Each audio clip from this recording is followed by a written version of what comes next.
Hi friends, street style gobi fried రైస్ని ఎలా తయారు చేసుకోవాలో చూద్దాం. దీని కొరకు ముందుగా గోబీని కట్ చేసుకొని ఉప్పు నీళ్ళల్లో ఒక 5 నిమిషాలు ఉంచుకొని ఒక గిన్నెలోకి తీసుకోవాలి. ఇప్పుడు ఇందులో ఉప్పు, కారము, జింజర్ గార్లిక్ పేస్ట్, 2 టేబుల్ స్పూన్ల కార్న్ఫ్లోర్, 3 టేబుల్ స్పూన్ల మైదా పిండిని వేస్తూ బాగా కలుపుకోవాలి. ఇప్పుడు ఇందులో కొద్దిగా నీటిని చిలకరిస్తూ మొత్తం కలిసేటట్టుగా కలుపుకోవాలి.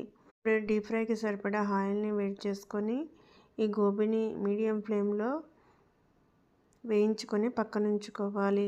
అలాగే రైస్ని కూడా పొడి పొడిగా వండుకొని పక్కన ఉంచుకోవాలి. ఇప్పుడు వెజిటేబుల్స్ని కట్ చేసుకొని పక్కన ఉంచుకోవాలి. స్టవ్ ఆన్ చేసుకొని ప్యాన్ పెట్టి ఇందులో 1 టేబుల్ స్పూన్ ఆయిల్ వేసుకొని ఆయిల్ హీట్ అయ్యాక ఇందులో చిన్న ముక్కలుగా కట్ చేసుకున్న వెల్లుల్లి ముక్కలు, ఆనియన్ ముక్కలను వేసుకొని 1 నిమిషం పాటు వేయించుకోవాలి. కట్ చేసుకున్న వెజిటేబుల్స్ని ఇందులో వేసుకొని 1 నిమిషం పాటు హై ఫ్లేమ్లో వేయించుకోవాలి.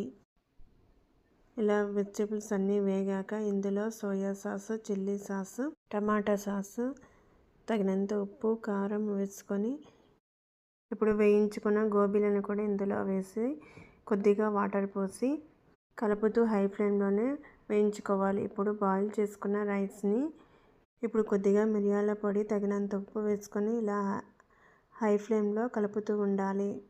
ఇప్పుడు చివరిలో ఇందులో కొత్తిమీర, స్ప్రింగ్ ఆనియన్స్ కూడా వేసుకొని మరి 1 నిమిషం పాటు హై ఫ్లేమ్లో ఇలా కలుపుతాలి.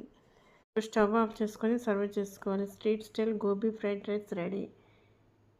ఈ గోబీ ఫ్రైడ్ రైస్ ఎలా ఉందో మా బాబు చెప్తాడు. మా మమ్మీ చేసిన గోబీ ఫ్రైడ్ రైస్ చాలా బాగుంది. Please like, share and subscribe. Thank you.